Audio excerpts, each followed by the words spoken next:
is an important instrument because it's something guitarists need to know about. For one thing, it's strung with single strings, good thing. The other thing is that the Theorbo players frequently used nails at the time, because they wanted to play as loud as they possibly could. So it's the largest and most extroverted instrument of the lute family. It's really a theater instrument. By that I mean it was developed in Italy and intended to accompany singers. There they call it chitarrone. And so it came to be used in the early Baroque especially, but all the way through the Baroque as a continuo instrument. Weissman played the Theorbo in small ensembles. And it was also used en masse in orchestras. As orchestras started getting bigger and bigger, and Theorbos were added along with that. And there is a picture of the Paris Opera Orchestra from early 1800s, where there are about 3 big Theorbo necks protruding out of the orchestra.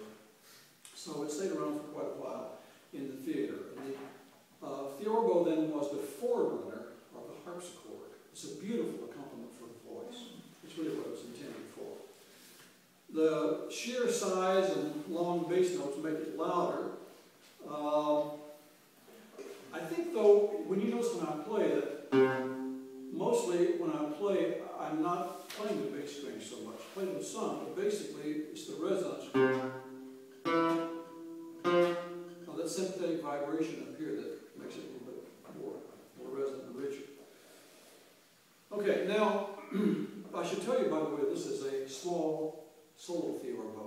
Small. Small. This is 75 centimeters, about a little bit more than that, 76 I think. The big ones go up to 90. Okay? And Paul Odette sold it so he could get a bigger one. You don't think of Paul Odette, he's a little guy. But they're giving him the best shot. He wants something. So the whole idea was to make it louder. And so what they did is they took the Renaissance lute, and to make it louder, they increased the size of the fingerboard, the soundboard. But there were some problems to be overcome. And the solution was that the first and second strings, as they expanded the size, kept breaking. Okay, so the solution was simply lower those an octave. And so what you end up with is a kind of convoluted tuning. I'll show you what I mean by that. I'm going to play an arpeggio. Watch my thumb in the right hand. I'll do it this way. It's got to jump down. It's called reentrant tuning. Now the problem is, when you play an ascending arpeggio, you have to do it like this. Watch my right hand again. The highest note's on the third string. See that? Right? So this next piece I'm going to play, the Toccata Arpeggiata, is an exercise for developing this skill by one Hieronymus Kepsberger. Oh, I should tell you too that even though it's a theater instrument, there's a fair amount of solo music written for it.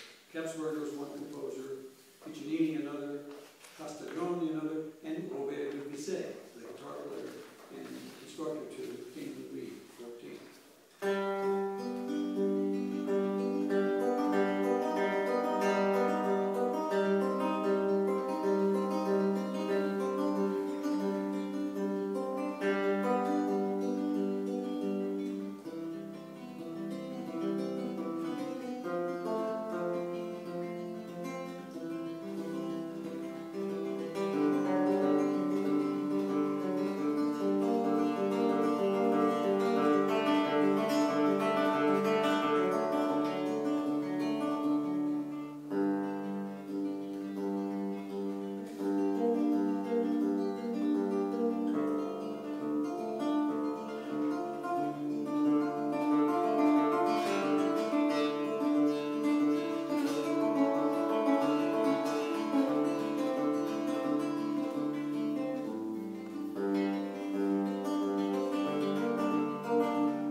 so maybe I'll cut the next one short. This is a Canario. Notice, by the way, that this tablature is upside down and backwards, because it's early. So this was stuff from about 1600. Same, it's contemporary to John Dowland.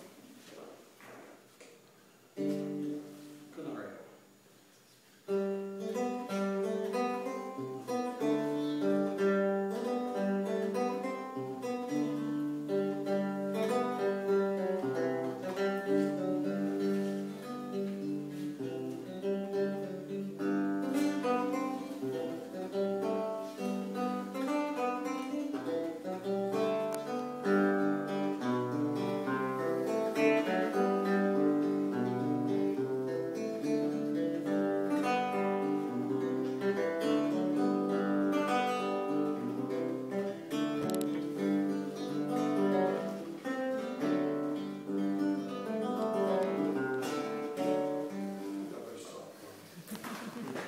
Okay, so we have a little bit of time for questions, and so we've saved some at the end. I was just wondering, what's the lowest note on that?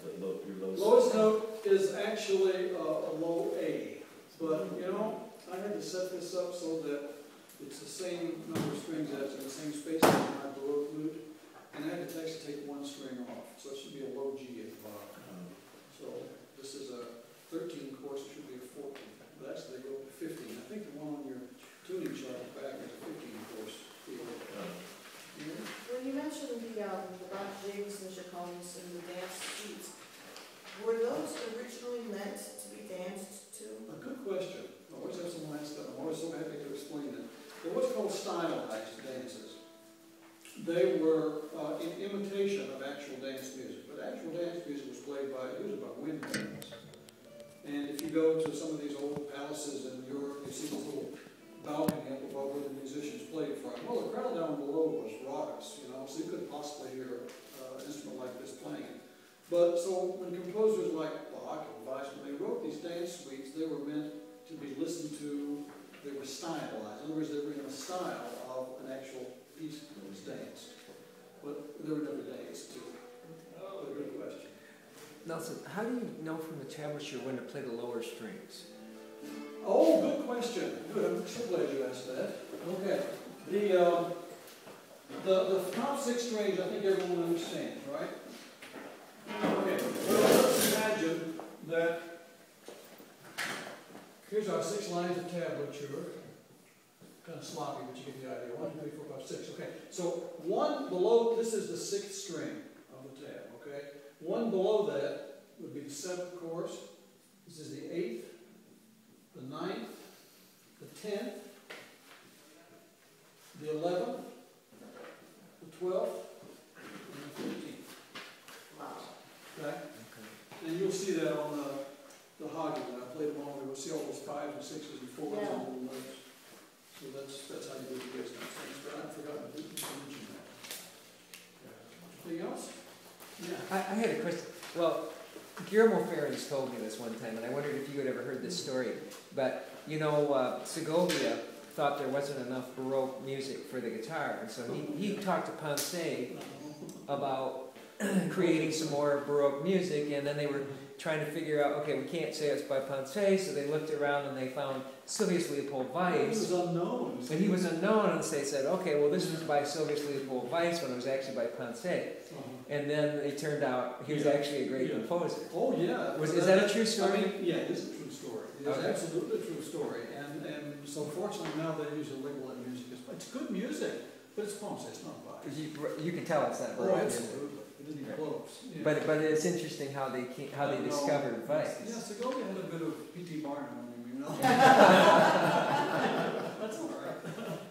Any other questions?